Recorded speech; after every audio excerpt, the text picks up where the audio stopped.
ba? Dati tol, may kaibigan ako na dami rin niyang acne. Nagkita kami isang beses, wala na. Tapos ako tinitigyawat pa ako nun. Sabi ko, tol, inano ko muna siya, winanunuan ko siya. Sa party kami nun. Tol, hindi ka dito. Anong sikreto mo? Sabi ko. Sikreto mo. Tapos sabi niya, di, wag mo na lang, sabi niya, mawalan ka ng pakialam at wag mo nang isipin yan. Yan kayo, naniniwala ako dun.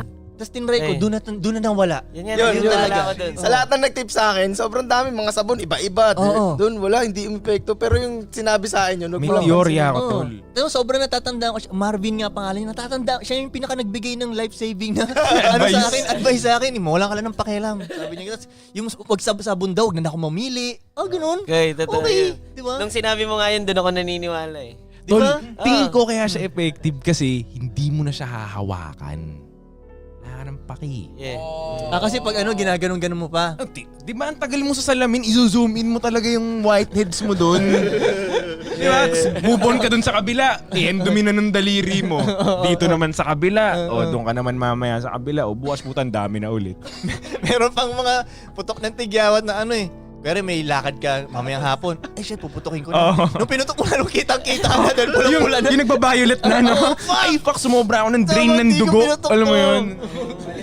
Dati may kaklase akong ganyan nung panahon Wrong timing. panahon ng pimples. Mga third year yun eh.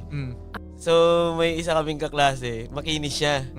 Tapos, anak lang siya ng janitor ko eh. Doon ako nag-ano eh. Siyempre, di ba, yung iba, magaganda, mayayaman, namrong problema sila. Tapos yung, ang ina nitong tropa kong tong anak ng janitor. Makinis. Oo, makinis siya. So, tinanong ko siya, tol, anong pinangugas mo sa mukha? Tangina, alam mo lang sinabi niya, gago, safeguard lang. Ay, wala ka ng iba. Tapos doon ko din na-realize na, tangina ito, walang kaarte-arte kasi. Kaya, di ba, parang, doon ko din Construction worker, safeguard all the Diba? way. Mula ulo hanggang paa. Di ba, wala pang shampoo. Tapos wala, ang kikinis naman nila, di ba? No? Yung mga konyo, hindi, Cetaphil dapat. Iba pa yung sa katawan eh, no? Iba pa yung sa katawan. Siyempre, safeguard 99.9 yun na mamamatay dun. Di ba, pre? Di ba? 99.9. Patay talaga yung... Ang galing ng dream na sinelde nila, 99.9. Hindi 100% ha? So kung may maduming may point 1 yan. Tinamaan mo. Tinamaan mo yung point ko. Congratulations. Tinigyawat ka ba dati, Ives? Hindi ako tigyawan. Hindi. Ikaw, mate, tinigyawat ka rin? Anong naging sagot mo dun? Hindi ko sabi sa akin perla daw gamitin ko. Ay, gago, sinabi rin ng Tinipin nanay ko sa yan. akin yan. Uling lolo ko ganun, perla Oo, sa gagi si kinis nanay niya. din eh. Pilit din nanay. May panahon din na perla kami ng perla din eh. Di ba, Pero masarap sinong siya sa hayop balat kaya din. yung nag-market nun, tol? Dahil okay din ang perla. Dahil feeling ko, promise. Okay ang perla. Koy, feeling ko yung perla. Tol, hindi mo Si pwedeng Lumeng sabihin yun eh. Kailangan mo i-lab test Diba, si yun eh. Lumeng?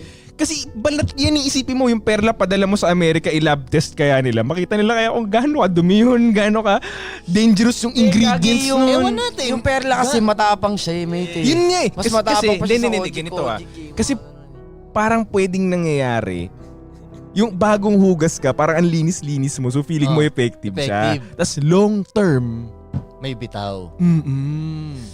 The feeling ko yung perla, effective siya kaya makinis. Sa makinis na. Hindi, kunyari, walang acne. Kaya nga, yung lolo wala naman tigyawat. Sabi niya magperla ako na may tigyawat. Lolo wala Kaya naman pag may tigyawat. tigyawat ka, tapos Ano? magpe-perla ka, maano yun, Gets, matadamage gets, yun. gets. Ano nga ako eh, pimple king nga ako eh, commercial break.